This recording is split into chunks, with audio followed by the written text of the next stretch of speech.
Hello and welcome to the latest update of the sugarcane rainfall outlook for the southern Queensland growing region, taking in the Bundaberg region south to the Sunshine Coast. First, we'll look into how the Access S model verified for rainfall over the month of May, before touching on June rainfall to date. We'll then cover short-term weather watch points and see what the rainfall outlooks have in store over the coming months, before finishing with a quick tour of the Climate Services for Agriculture website. Reviewing the Access S model performance over the month of May, for the first image on the left we have the observed rainfall. In the middle, that rainfall converted to percentage of mean rainfall to more easily match the rainfall outlook forecast scale, and on the right the Access S rainfall outlook for May. At first glance we can see broadly it has captured drier than average conditions over the Wide Bay and Burnett, with Bundaberg peaking up around 20mm of rain for the month of May, which is around 30% of the mean May rainfall. Further south over the Nambour region, slightly closer to average rainfall was observed. For example, Nambour received nearly 97mm of rainfall, which is around 70% of the mean May rainfall. The big contributor to those Sunshine Coast rainfall totals was the rainfall event on the 15th and 16th of May, as the surface and strong upper trough moves through the region, delivering 50 to 100mm through the broader Sunshine Coast region. During June so far, we've seen rainfall totals less than 10mm through the northern Wide Bay, increasing to 15 to 20mm around Maryborough and 30 to 40mm around Nambour, with 102mm at Tewantin an outlier and the highest in the region. Looking at the red dots on the right, showing the percentage of average June rainfall, we can see the rainfall totals are tracking well below average, with most locations receiving only 30 to 50% of their average June rainfall totals to date, and that drops to roughly 10 to 15% around Bundaberg. In the short term, conditions are remaining dry, with a high in the Coral Sea maintaining a weak ridge over the area for much of the next week, and essentially no rainfall expected for the next 7 days.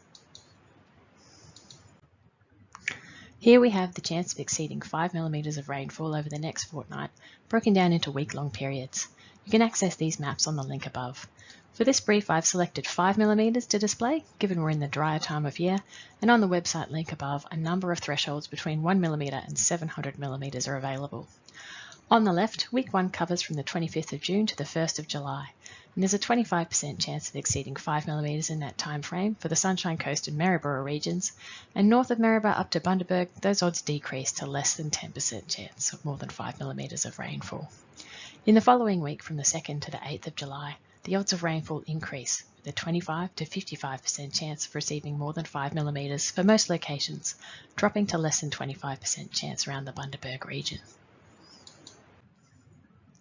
Into the whole of July outlook, and we can see low odds around 30 to 40% of exceeding the July median rainfall around Bundaberg and Maryborough, increasing slightly to 40 to 45% further south around the Sunshine Coast. The model skill shows that it has gotten it correct 65 to 75% of the time in the past, so a moderate to high skill. This translates into slightly lower chance of seeing rainfall close to the historical median for the month, as we can see from the lower rainfall values in the 50% chance of at least chart on the left, compared with the historical median values on the right.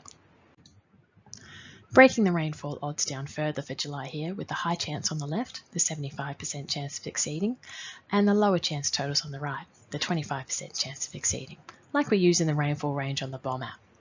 This gives us an idea of the potential rainfall spread for the month. So eyeballing for Bundaberg, around 1 to 25mm possible, Maryborough around 5 to 50mm, and for the Sunshine Coast around 10 to 100mm. Moving on to the month of August, and a shift closer to neutral values is evident in the rainfall outlook, with slightly below average 40 to 45% chance of exceeding the August median rainfall, decreasing to around 35 to 40% over the Sunshine Coast region. The model skill during August is moderate. It has gotten it correct around 55 to 65% of the time in the past. This translates into slightly lower odds of seeing rainfall close to the historical median for the month, as we can see from the lower values on the 50% chance of at least chart on the left when compared with the historical median map on the right. Breaking the rainfall odds down further for August with the high chance on the left, the 75% chance of at least, and the lower chance totals on the right, the 25% chance of at least, to give us an idea for the potential rainfall spread of the month. So eyeballing that for Bundaberg between 1 to 50mm, Maryborough around 5 to 25mm, and the Sunshine Coast around 10 to 100mm. A quick quick snapshot of the long-term rainfall outlook for August through to October, and we can see quite a dry signal with low odds, around 25 to 35% of exceeding the median rainfall across those months. The skill is moderate at this time range, typically correct 55 to 65% of the time through this forecast period. This dry signal is a result of two climate drivers, a positive IOD developing in the Indian Ocean and the El Niño forming in the Pacific, both of which are normally associated with lower than average winter and spring rainfall over eastern Australia. And now a demo of the Climate Services for Agriculture website, a collaboration between the Bureau and CSIRO. It's a platform being developed to help farmers adapt to climate variability and trends and has been funded by the Australian Government's Future Drought Fund. You can find it at climateservicesforag.indraweb.io. The link is spelled out above. And this is the homepage where you type in your point location at the top of the map of Australia. Once you've selected your location, press continue on the bottom right. There is a treasure trove of information to mine on this website, but today we're keeping to the seasonal rainfall outlook, so choosing this third column, the seasonal outlook on the right. This takes you to a great rainfall display. On the left, you can choose monthly or seasonal outlooks. So we're looking at the July outlook for Alloway south of Bundaberg here, or you can flick to the seasonal and get the 3-month outlook from July to September as well. So it's using the same data available on the Bureau Climate Outlooks website, but it's presented in an alternate format here for your point location.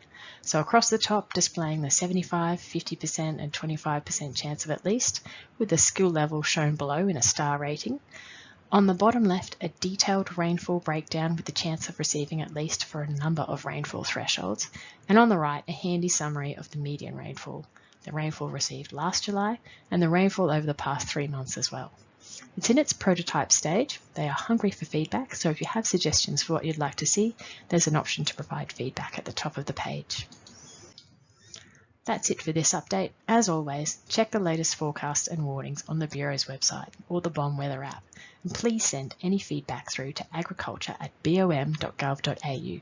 We'd love to hear from you about ways we might improve the service. See you next Outlook. Thanks for listening.